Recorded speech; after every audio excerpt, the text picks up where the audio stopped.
y era un momento importante después de 3 empates fuera de casa para volver a ganar fuera y el domingo volvemos a casa. Le point noir de cette rencontre, c'est la blessure de Trent Alexander-Arnold.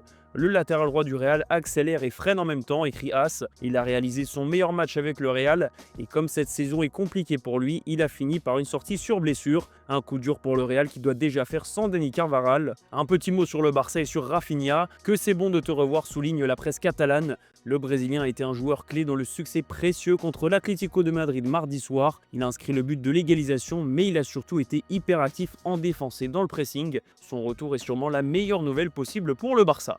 Direction l'Angleterre où Arsenal n'a pas prévu de ralentir la cadence. Les Gunners se sont imposés 2-0 face à Brentford grâce à des buts de Mikel Merino et Bukayo Saka.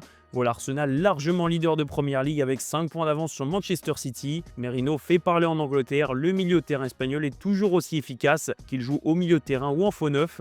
C'est lui qui a ouvert le score hier, un but qui donne raison à Mikel Arteta qui n'a jamais hésité à lui donner des responsabilités sur le plan offensif. Mais si tout va bien pour Arsenal sur le plan comptable, les blessures ont de quoi inquiéter le leader du championnat. Declan Rice a dû sortir après avoir ressenti une gêne au mollet, tout comme Christian Mosquera qui a quitté ses partenaires en première période. Ils viennent s'ajouter à la liste interminable de blessés du côté d'Arsenal.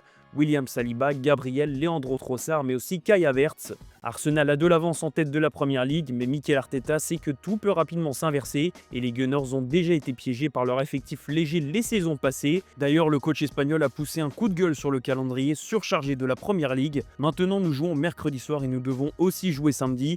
Oui, on peut enchaîner les minutes, mais si on pouvait nous donner juste un peu plus de temps pour récupérer et rendre la récupération de ces joueurs un peu plus facile, ce serait parfait. Donnez-nous un jour de plus, surtout aux équipes qui jouent beaucoup en Europe. Pour tout le monde en général, je pense qu'on peut le faire parce qu'on en tirera tous les bénéfices.